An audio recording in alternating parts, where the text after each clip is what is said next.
खोबऱ्यामध्ये दूध घालून तर पहा, असं काहीतरी भन्नाट बनत आहे, की एकदा खाल्ल्यावर पुन्हा पुन्हा बनवाल. आठवड्यातून 2 वेळा बनवून खाल इतकी जबरदस्त चव लागते. सगळ्यात खास म्हणजे यासाठी लागणारे पदार्थ अगदी घरातलेच आहेत. रेसिपी शेवटपर्यंत नक्की पहा, कारण शेवटची ट्रिक अजिबात चुकवू नका.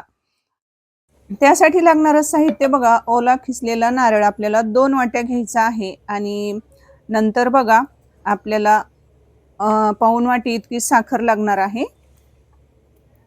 नंतर लागणार आहे आपल्याला अर्धी वाटी इतकं दूध लागणार आहे. त्याच्यामध्ये मी जवळपास 3 ते 4 चमचे इतकी साय सुद्धा घेतलेली आहे.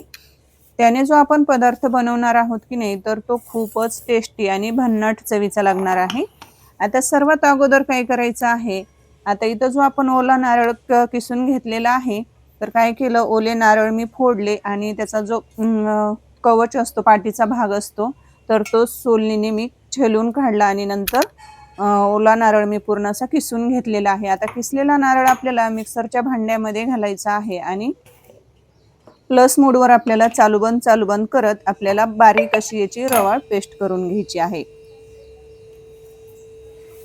आता इथं बघा सेम पद्धतीने राहिलेला बघा सर्व आपल्याला खोबरं काय करायचं आहे, ओला नारळ तो मिक्सरला बारीक करून घेतलेला आहे. आता इकडे आपल्याला गॅस चालू करायचा. गॅसवर आपल्याला कढई ठेवायची आहे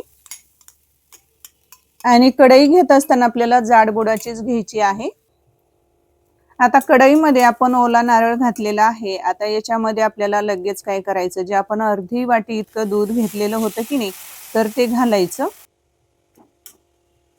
आता इथं आपल्याला गॅस हा आपल्याला थोडासा मध्यमच ठेवायचा आहे. हाय फ्लेम अजिबात करायची नाही, नाहीतर मग तळाला काय होईल, कढईला हे चिटकले जाईल ओला नारळ आणि करपेल. मग आपण जो पदार्थ बनवणार आहोत तर तो पदार्थ चवीला बरोबर लागणार नाही. नंतर याच्यामध्ये आपण जी पाऊण वाटी इतकी साखर घेतलेली होती तर ती घालायची. प्रमाण लक्षात ठेवा, 2 वाट्या इतकं आपलं ओलं नारळ होतं, त्याच्यासाठी पाऊण वाटी इतकी साखर, अर्धी वाटी दूध घेतलेलं आहे. तर हे परफेक्ट प्रमाण आहे. आता सतत आपल्याला हे चमच्याने असं हे मिश्रण सतत हलवत राहायचं आहे. आता साखर घातल्यानंतर मिश्रण थोडंसं पातळ होतं, पातळ दिसायला लागतं आणि नंतर जसं आपण हलवत जाऊ आणि गॅसवर 5 ते 6 मिनिटांनी परत आपल्याला हे मिश्रण असं घट्टसर झालेलं दिसतं. आता इथं बघा थोडंसं मिश्रण घट्टसर झालेलं आहे. तर इथं मी काय केलं, 2 चमचे इतकी पोहे खायच्या चमच्याने 2 चमचे इथं मी कस्टर्ड पावडर घेतली आणि 2 ते 3 चमचे इतकं पोहे खायच्या चमच्याने दूध घेतलं. त्याच्यामध्ये 5 ते 6 केशर काड्या घातल्या आणि त्याच्यामध्ये 2 चमचे कस्टर्ड पावडर घालून मी त्याचं असं पूर्ण मिश्रण केलं आणि ते याच्यामध्ये घालायचं. आता केशर काड्या घातल्याने आपल्या जे आपण तर आज आपण नारळी पौर्णिमा विशेष आज आपण नारळाची वडी म्हणजेच बर्फी बनवणार आहोत. तर त्या वडीला ना सुरेख असा रंग येतो आणि टेस्ट पण भारी लागते. त्याच्यासाठी केशर काड्या घालायच्या आणि कस्टर्ड पावडर ही आपल्याला आवर्जून घालायची आहे. जर तुम्हाला घालायची नसेल ना, तर तुम्ही तिथं मिल्क पावडर सुद्धा घालू शकतात. जे 10 रुपयाचं पॅकेट भेटतं छोटं, तर ते 1 पॅकेट घातलं तरी सुद्धा चालेल किंवा 2-3 चमचे घातले तरी सुद्धा चालेल. आता मिश्रण हे चांगलं घट्ट झालेलं आहे. नंतर याच्यामध्ये आपल्याला 2 चमचे इतकं साजूक तूप घालायचं. आता तूप घातलं की सतत हलवत राहायचं आहे आणि नंतर बघा हे मिश्रण ना कढई सोडायला लागतं आणि हे मिश्रण आपल्याला चमच्याने असं दाबून काय करायचं आहे, असं चांगलं हे परतत राहायचं आहे. म्हणजे त्याच्यामध्ये जे मॉइश्चर असतं आणि जो ओलसरपणा असतो ना, तर तो निघून जातो. नंतर आपल्याला ही जी वडी सेट करण्यासाठी ठेवायची असते, तर तेव्हा ते अशी चिकचिक होत नाही, जास्त अशी ओलसर राहत नाही.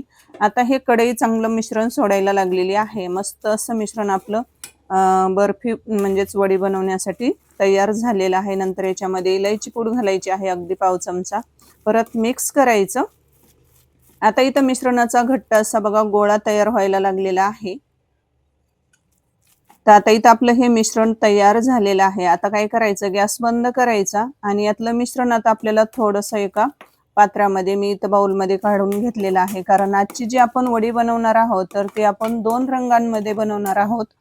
तर त्याच्यासाठी एका बाउलमध्ये बघा मी थोडंसं इथं हे मिश्रण काढून घेतलं. त्याच्यामध्ये इथं थोडासा फूड कलर घालायचा आहे. आता इथं तुम्ही तुमच्या आवडीनुसार कुठलाही कलर घालू शकता. इथं मी ग्रीन कलर थोडासा घातलेला आहे आणि चांगलं मिक्स करून घ्यायचं. इथं ताट घेतलेलं आहे. ताटाला मी अगोदरच तूप लावून ठेवलेलं होतं.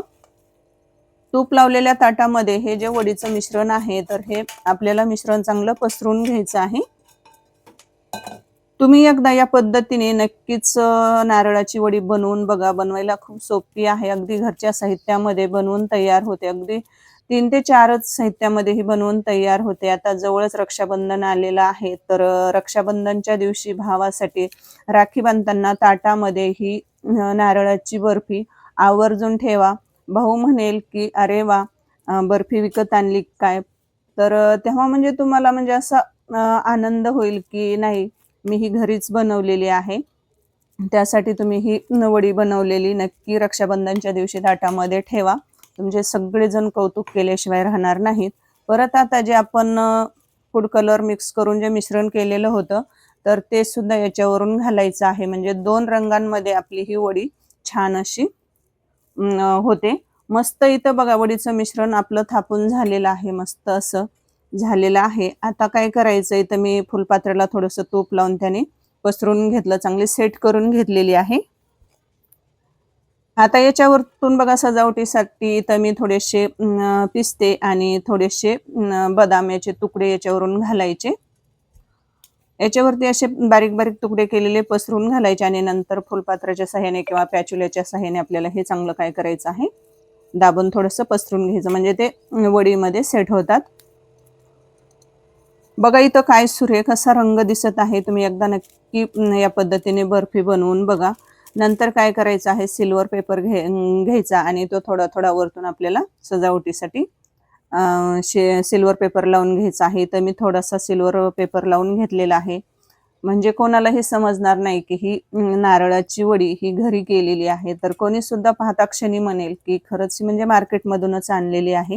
आता इथं थोडीशी थंड झाली, की ओलसर आहे तोपर्यंतच आपल्याला काय करायची, कट करून घ्यायची आहे. आता तिथं तुम्ही तुमच्या आवडीनुसार आकारामध्ये कट करून घेऊ शकतात. तर बघा कट करताना तुमच्या लक्षात आलंच असेल, की आपली ही नारळाची वडी काय मस्त अशी सुरेख झालेली आहे. अगदी तोंडात टाकता जिभेवर विरघळणारी ही खुसखुशीत, रसरशीत, मऊ लुसलुशीत ही नारळाची वडी एकदा नक्की बनवून बघा. तर नंतर मी 2 तासासाठी बघा ही सेट होण्यासाठी फ्रीजमध्ये ठेवलेली होती. तर मी तुम्हाला एक मोडून सुद्धा दाखवते. काय मस्त अशी इथं आपली नारळाची बर्फी तयार झालेली आहे. तर नक्कीच एकदा तुम्ही रक्षाबंधनसाठी ही बर्फी बनवून बघा आणि आजची रेसिपी तुम्हाला कशी वाटली मला नक्की कमेंट करून सांगा. रेसिपी आवडली असेल प्लीज लाईक करा, जास्तीत जास्त शेअर करा आणि आपल्या साक्षी मुंडे 07 चॅनलला जर तुम्ही आणखी सबस्क्राईब केलं नसेल तर पटकन सबस्क्राईब करा. अशा साध्या, सोप्या, झटपट बनणाऱ्या युनिक अशा रेसिपीज पाहण्यासाठी साइडची बेल वाजवून नोटिफिकेशन ऑल करायला अजिबात विसरू नका. तर भेटूयात अशाच एका साध्या, सोप्या आणि नवीन रेसिपीमध्ये. तोपर्यंत स्वस्त खा, मस्त रहा आणि सर्वात महत्त्वाचं हेल्दी राहा.